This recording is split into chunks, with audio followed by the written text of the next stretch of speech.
Assalamualaikum warahmatullahi wabarakatuh. We are from Elizabethan period. There are 5 members of the group. Amanda.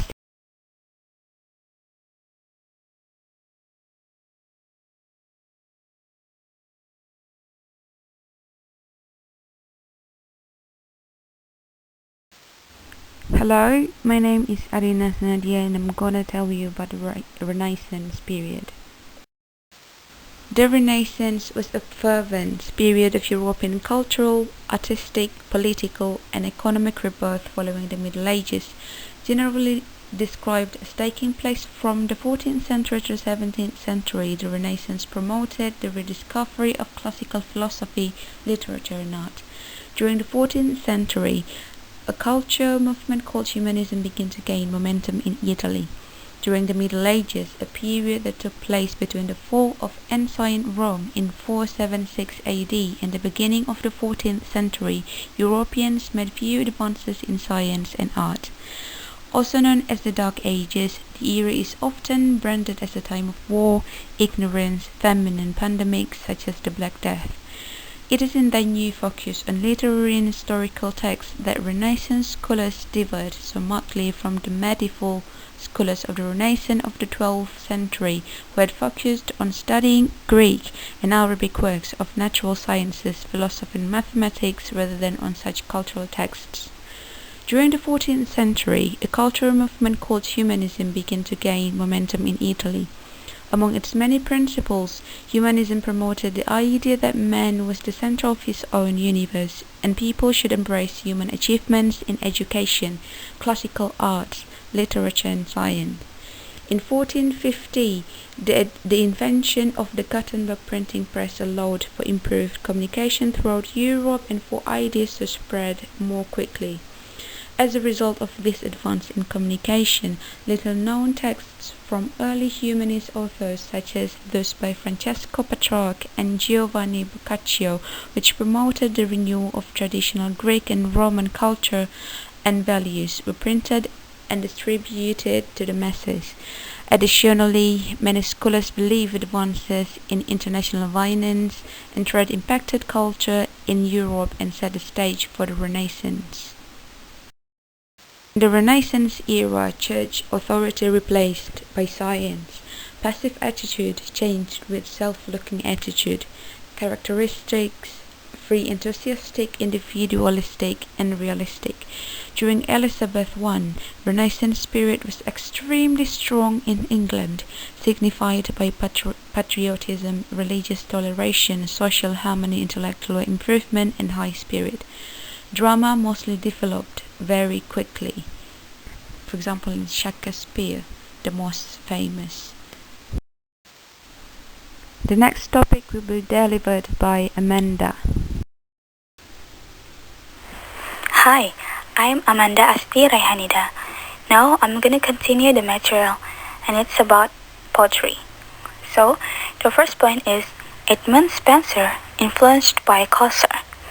Edmund Spenser was a great poet in the Queen Elizabeth period. He succeeded in writing poetry and consists of 6 volumes. Namun puisi-puisinya tersebut belum sempat terselesaikan. Meski begitu, puisi-puisinya ini dianggap sebagai suprakarya dalam kesusastraan Inggris. Bahasa dalam puisinya sengaja dibuat terkesan kuno. Hal ini mengingatkan pada karya-karyanya Chaucer. Kemudian, Spenser juga sempat menyebutkan nama Chaucer dalam bukunya, and he assumed that Chaucer is his muse. The next point is The Faerie Queene, written in new stanza pattern called Spenserian stanza. Karya Spenser yang paling terkenal adalah The Faerie Queene. Puisi ini dibuatnya untuk menghormati Ratu Elizabeth I. Puisi ini merupakan sebuah sajak alegori yang terkenal dan terpanjang dalam kesusastraan Inggris. Spenserian stanza termasuk salah satu bentuk puisi terindah dalam kesusastraan Inggris. The next point is Shepherd's Calendar, consists of 12 stanza, each represents 1 month. Karya Spenser yang lain adalah The Shepherd's Calendar. Puisi ini terdiri dari 12 eclogues atau stanza. Setiap eclogue atau stanza dinamai berdasarkan bulan yang berbeda. yang mewakili pergantian musim. Eclogue sendiri adalah puisi pastoral pendek yang berbentuk dialog. And the style of the poem is also influenced by writers such as Chaucer and Skelton. The next point is Petrarch. He is the 14th century Italian artist. Dia juga dikenal sebagai bapak humanisme. His poetry is for allegorical purposes, yang berarti puisinya ini bersifat kiasan. Karya-karyanya ini dikagumi oleh orang Eropa pada zaman Renaissance, kemudian dijadikan sebagai model untuk membuat sajak. The next point is Spenser was an idealist, yang artinya Spenser diyakini sebagai seorang idealis. Next point is writing poems were just side work. Pada masa ini, kebanyakan fokus pada pekerjaan di pemerintahan, politik, dan bisnis. Menulis puisi hanya dijadikan sebagai kerja sampingan. Besides Spenser, there are still some poets in this era, such as Thomas Sackville, Philip Sidney, George Chapman, and Michael Drayton. Now let's talk about Thomas Sackville. Sackville's two great poems are Induction and Buckingham's Complaint. Dua puisinya tersebut merupakan karyanya yang paling terkenal dan dipublikasikan di The Mirror for Magistrates. The next is Philip Sidney. He is remembered as one of the most prominent figures of the Elizabethan period. Puisinya yang paling terkenal adalah Estrapel and Stella. Isinya merupakan serangkaian puisi cinta. The next is George Chapman. His first poem, The Shadow of Night, consists of 2 books. Puisinya ini ditujukan kepada sosok Night dan Dewi Bulan penyembah berhala bernama Cynthia. Shadow of Night ditulis dalam bentuk alegori yang kompleks. And the last poet is Michael Drayton. His first poem was The Harmony of the Church. Puisinya ini bersifat religius. Drayton menghasilkan berbagai genre, tetapi ia sangat tertarik pada tema-tema pastoral, pedesaan, dan idyllic. Salah satu karyanya yang bertemakan sejarah adalah The Legend of Piers Gaveston, yang berkisah tentang seorang bangsawan Inggris dan orang kepercayaan Raja Edward II. The next presentation will be delivered by Nais and Amanda. My name is Nais Parianulisam. I want to explain the next material is about prose. Yang pertama, John Lyly, 1554 sampai 1606, dengan karya-karyanya yaitu Euphonious, The Anatomy of Wit. Adalah sebuah karya puisi yang berkisah tentang cinta segitiga, yaitu 2 sahabat yang mencintai gadis yang sama. Euphonious, The Anatomy of Wit mengandung ajaran tentang the feeling, the moral, the contemplation, yang mana karakter umumnya menggunakan kalimat-kalimat panjang dan full of metaphors. Yang kedua, Pastoral Romance, Arcadia by Philip Sidney.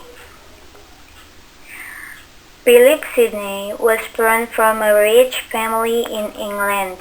He studied at the Sorbonne and then went to Oxford and lived in Paris, Vienna, and Italy for several years.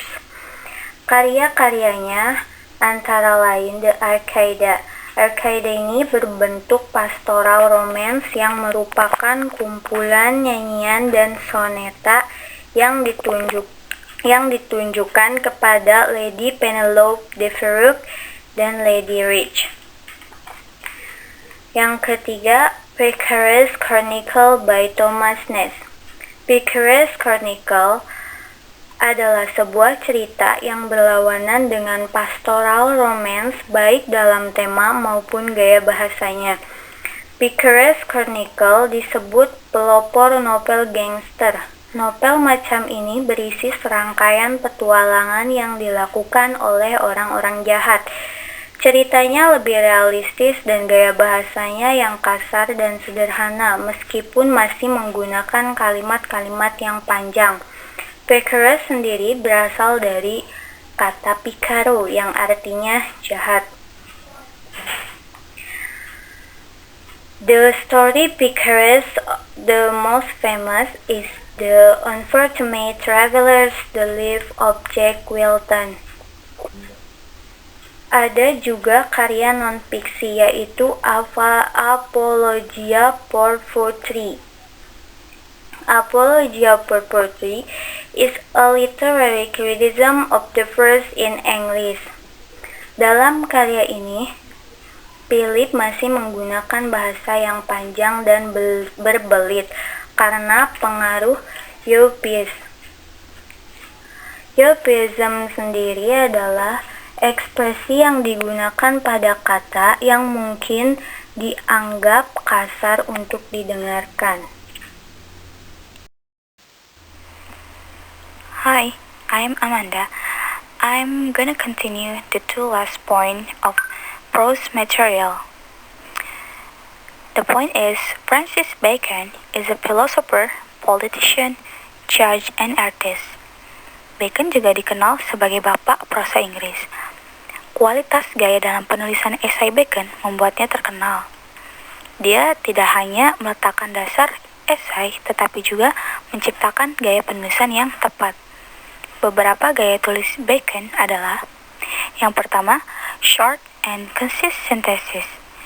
Artinya kalimatnya pendek dan ringkas. Yang kedua adalah no parenthesis, yang artinya tidak ada tanda kurung. Yang ketiga, clarity, artinya kejelasan. Yang keempat, rhythm and coherence, artinya ritme dan koherensi. Yang kelima, aphoristic style, artinya gaya aforistik. Dan yang terakhir adalah themes related to worldly wisdom, artinya berhubungan dengan kebijakan duniawi. The next point is from Epoism to close to modern scientific prose style. Bacon merubah prosa pada masa ini yang tadinya bersifat Epoism berubah ke gaya prosa yang lebih modern, yaitu pendek dan ringkas. Next presentation will be delivered by Budi Suci and Bayu Rafiq. Assalamualaikum warahmatullahi wabarakatuh. My name is Budi Suci Permata Asih and I want to tell you about drama. 1. Definition of drama. Drama is a mode of fictional representation through dialogue and performance. It is one of the literary genres, which is an imitation of some action. Drama is also a type of a play written for theater, television, or film. 2. Types of drama: comedy, tragedy, farce, melodrama, horror, romance, and drama musical. Drama developed very rapidly during Elizabeth's age. In this period, drama reaching its artistic level no longer used to teach religion or moral, but to show human life. A drama talks about a matter or a conflict always started with exposition, complication, climax, solution, and disaster. Okay, I will tell you about 1. Exposition. Understanding the exposition in the flow of drama we can consider as the introduction or intro of the drama. 2. Complication. This section is a part that can be explained as the middle of the story in general drama. This section is dominated by clashes or conflict or that continue to the top. 3. Climax is the highest point of tension or drama in a narrative plot. often, climax is also when the main problem of the story and solved by the main character or protagonist. The first climax is derived from the Greek word climax, meaning ladder. Reading a story is like climbing a ladder, with the climax at the top. 4. Resolution. Understanding the resolution in the flow of drama is a solution to the conflict itself. So, in the complication section, there is a high point of conflict called the climax. Ralph Royster Doyster is a 16th century play by Nicholas Udall, which was once regarded as the first comedy to be written in the English language, and the first comedy which applied classical principles from classic to romantic. There are several drama figures known during this period. The name is Marlowe, Shakespeare, John Lilly, and Thomas Kidd. Part of the drama now will presented by me, by Rafiq Sakli. The first is about John Lilly. Was an English writer, poetry, dramatist, and courtier, best known during his lifetime for his book Oedipus, The Anatomy of Wit, and Oedipus and His England. And perhaps best remembered now for his plays, Lily mannered literary style, originating in his first books is known as Oedipus. Lily was born in Cam, England in 1553 and married with his wife Jane Burgh of Burghall in the North Riding of Yorkshire. Next, Thomas Kidd. He was the son of Francis and Anna Kidd. There are records of the day he was born, but he was baptized at the Church of Saint Mary Woolnoth in the ward of Langburn. In October 1565, the young Kidd was enrolled in the newly founded Merchant Taylor School, whose headmaster was Richard Mulcaster. Next, about Benjamin Jonson. He was an English playwright and poetry whose artistry exerted a lasting impact upon English poetry and stage comedy. He popularized the comedy of humor. He is best known for the satirical plays Every Man in His Humours,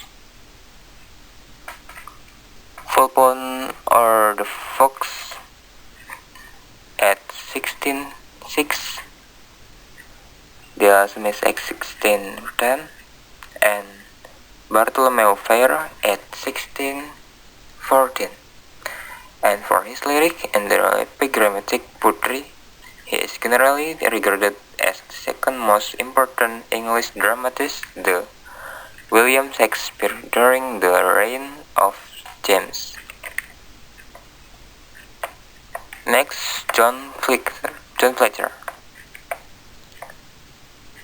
Following William Shakespeare as house playwright for the King's Men, he was among the most prolific and influential dramatical of his day during his lifetime, and in the early Restoration, his fame rippled Shakespeare's. He collaborated on writing plays with Francis Beaumont and also with William Shakespeare and two plays, though its reputation have been very eclipsed since, Fletcher remains an important transitional figure between the Elizabethan popular traditional and the popular drama of the Restoration. Next, about Thomas Dekker. He was an English Elizabethan dramatist and pamphleteer, a versatile and prolific writer whose career spanned several decades and brought him into contact with many of the period's most famous dramatists. Philip Messenger was next. Philip Messenger. He was born in 1584, so was 20 years younger than Shakespeare. He died age 56 in 1640 and had a longer writing life than most of his contemporaries. Prolific and popular playwright, he followed in Shakespeare's footsteps and became the main writer for The King's Man after the death of his friends. John Fletcher who succeeded Shakespeare in the role. That's all from me. Wassalamualaikum warahmatullahi wabarakatuh. There are 5 members of the group: Amanda Astirayhanida, Bayu Rafiq Zakli,